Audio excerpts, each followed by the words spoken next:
السلام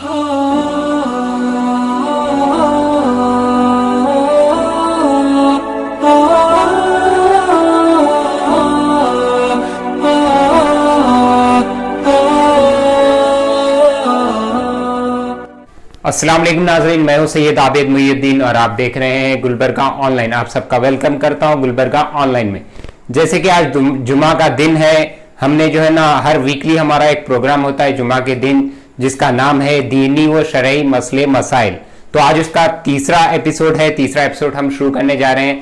سب سے پہلے ہم دیکھتے ہیں شرعی سوال جواب، جو کہ اعتماد کا ایک کالم ہے، اس کے ہم سوال جواب دیکھتے ہیں، جس کے جوابات دے رہے ہیں مولانا مفتی سید ضیاء الدین نقشبندی صاحب، شیخ الفقہ جامعہ نظامیہ حیدرآباد۔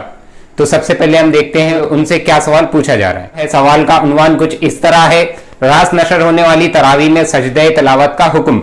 تو سوال ڈیٹیل ہم پڑھتے ہیں۔ الحمدللہ ہمارے شہر حیدرآباد میں خواتین و حضرات بڑے اہتمام کے ساتھ تراویح پڑھ رہے ہیں۔ مرد حضرات تو مسجد میں تراویح یا جماعت پڑھ رہے ہیں اور خواتین گھروں میں ٹیلی ویژن کے ذریعے قرآن کریم سن رہی ہیں۔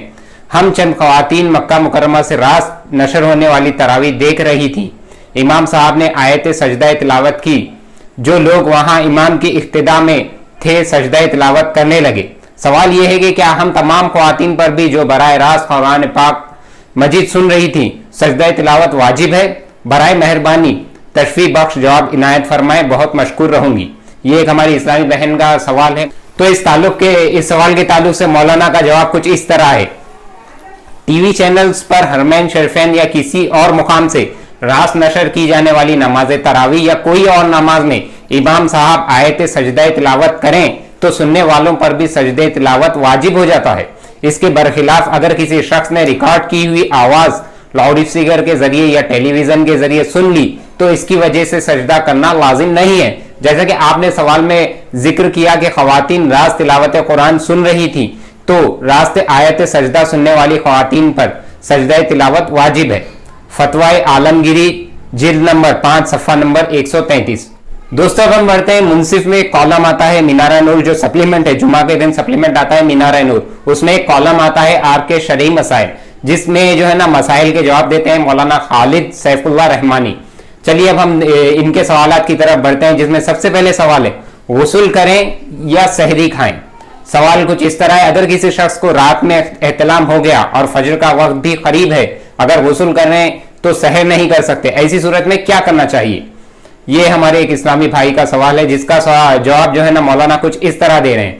ایسی صورت میں بہتر ہے کہ سحری کھا لیں پھر غسل کر لیں، تاکہ سحری کی سنت بھی ادا ہو جائے اور نماز فجر سے پہلے پاکی بھی حاصل ہو جائے۔ فقہ نے لکھا ہے کہ حالت جنابت میں کھانے پینے میں کچھ حرج نہیں، البتہ بہتر ہے کہ کھانے پینے سے پہلے کلی کر لیں اور ہاتھ دھو لیں۔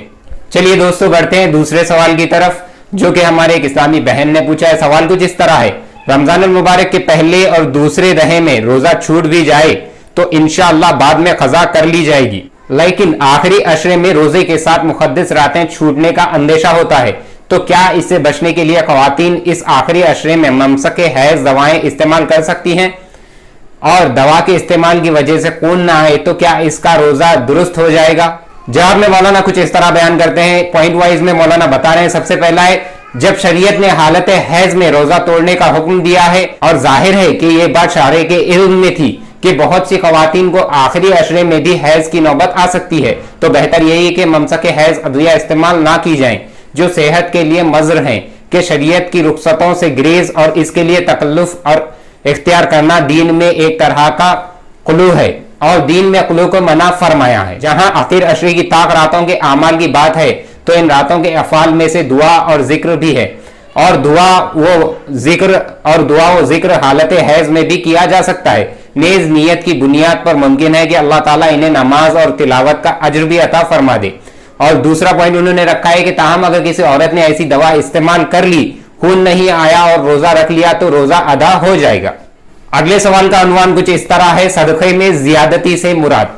اس کے سوال کی ڈیٹیل کچھ اس طرح ہے، ایک کتاب میں حدیث کی عبارت اس طرح آئی ہے، زکوٰۃ اور صدقے میں زیادتی کرنے والا اس کو نہ دینے والے کی طرح ہے، گناہ میں جو کہ گناہ میں شمار ہوتا ہے، ایسا بریکٹ میں دیا گیا ہے۔ حوالہ ابو داؤد ترمذی، اس کا حوالہ بھی دیا گیا ہے کہ ابو داؤد ترمذی۔ دریافت طلب امر یہ ہے کہ اس حدیث کی روح سے اگر ہم زکوٰۃ و صدقہ فطر وغیرہ میں मुकर्ररा हिसाब से कुछ ज्यादा दें या हम पर जो अदा शदनी है इससे कुछ ज्यादा करके दें तो क्या ये अमल गुनाह की तारीफ में आएगा? ये हमारे एक इस्लामी भाई ने किया है। इसका जवाब जो है ना, जवाब में मौलाना कुछ इस तरह बयान करते हैं। जवाब में मौलाना कुछ इस तरह बयान कर रहे हैं, इस हदीस के अल्फाज इस तरह हैं जो कि अरबी में कुछ आयते हैं। ये रिवायत हजरत अनस बिन मालिक से मरवी है, इब्ने माजा हदीस नंबर 1808, और इस हदीस में इन आलमीन से खिताब है जो इस्लामी हुकूमत की तरफ से ज़कात वसूल किया करते थे। इरशाद नबी सल्लल्लाहु अलैहि वसल्लम का मंशिया है कि हुकूमत को अपनी ताकत का इस्तेमाल करके ज़कात की जो मिकदार वाजिब है इससे ज्यादा या जिस नौइयत की चीज वाजिब है इससे उम्दा या बेहतर वसूल करने की कोशिश ना करनी चाहिए, क्योंकि ऐसी हरकतों का नतीजा ये होगा कि अहले सरवत आइंदा अपने माल आलमीन से छुपाने की कोशिश करेंगे और ज़कात से अपना दामन बचाएंगे, जिसका नुकसान बहरहाल फुकरा और मुस्तहकीन ही को होगा। और मौलाना आगे बयान करते हैं कि तो गोया यही शख्स बिला वास्ता ज़कात को रोकने का बाज बना। ऐसे शख्स को ज़कात की मुकर्ररा हद से ज्यादा तर्क करने से मना किया गया है। अलबत्ता जो ज़कात अदा कर रहा हो वो खुशदिली से जितना ज्यादा दे इतना ही बायसे अज्र है। अल्लाह ताला ने खुद इरशाद फरमाया है, लोग आपसे दरियाफ्त करते हैं कि अल्लाह की राह में कितना खर्च करें, आप कह दें कि जो कुछ बच रहे, जो कि सूरह बकरा की 219वीं आयत है। यही शरीयत इस्लामी का एतदाल है कि ज़कात देने वाले से कहा गया है कि जितना ज्यादा दें खूब है, और ज़कात सरकारी कुव्वत से वसूल करने वालों से कहा गया है कि जितना वाजिब है इससे ज्यादा का मुतालबा ना करें।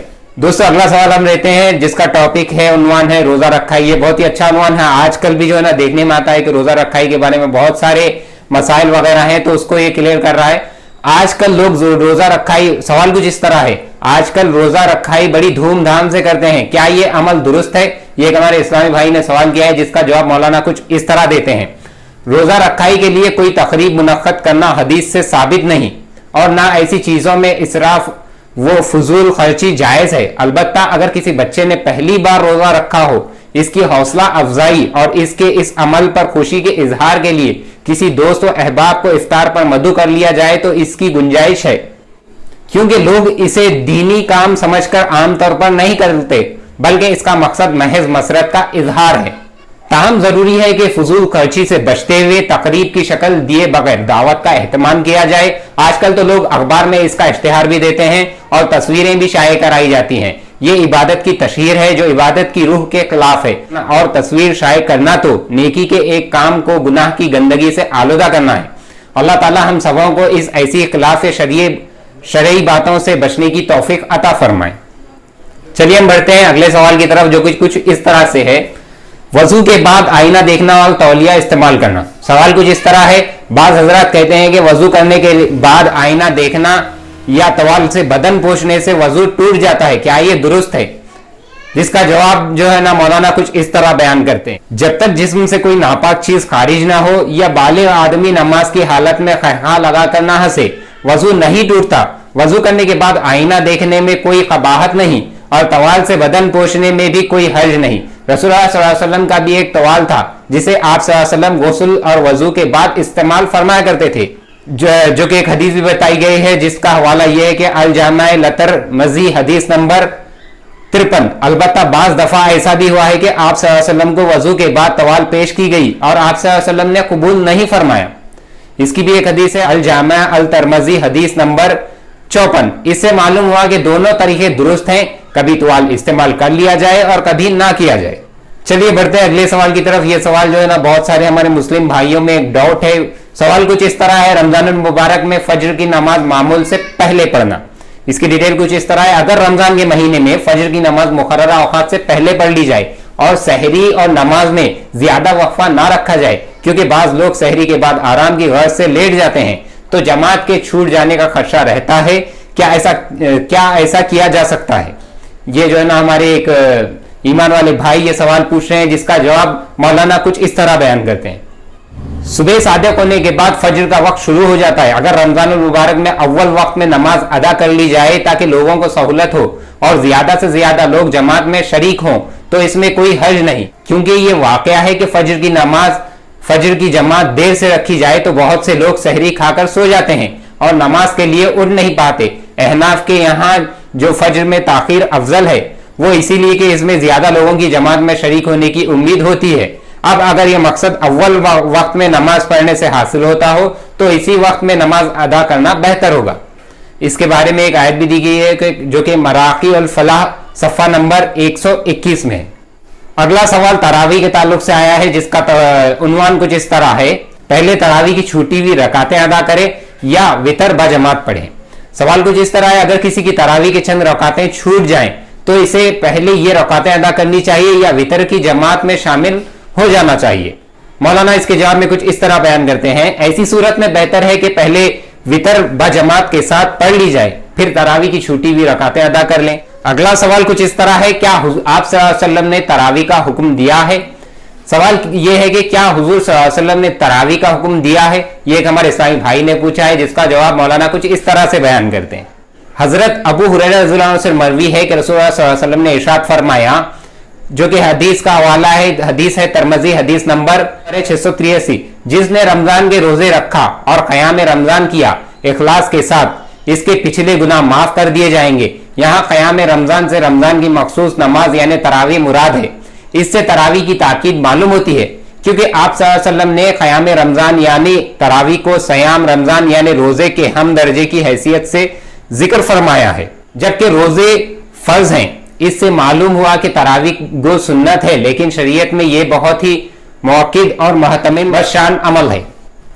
अगला जो सवाल है कुछ इस तरह है, दादी के भांजे से निकाह। सवाल कुछ इस तरह है, मेरी एक सहेली है जो अपनी दादी की सगी बहन के छोटे लड़के से शादी करना चाहती है, तो क्या इन दोनों से एक दूसरे की शादी जायज है? जवाब में मौलाना ये फरमाते हैं कि इन दोनों के दरमियान निकाह हो सकता है, हुर्मत निकाह का कोई सबब नहीं है। तो दोस्तों ये थे आज का दीनी व शरई मसले मसाइल।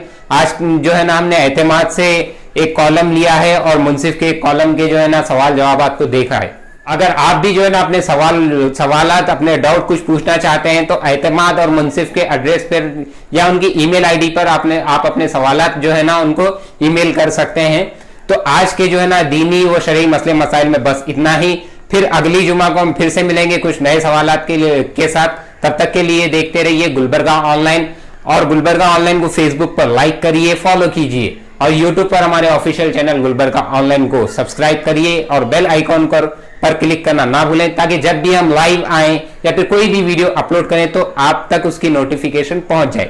और अगर आपको ये वीडियो पसंद आया है तो इसको ज्यादा से ज्यादा शेयर करें, ताकि आपकी और आपके खानदान वालों की, आपके दोस्तों अहबाब में जो है ना दीनी जो मालूमात है उसमें इजाफा हो। शुक्रिया।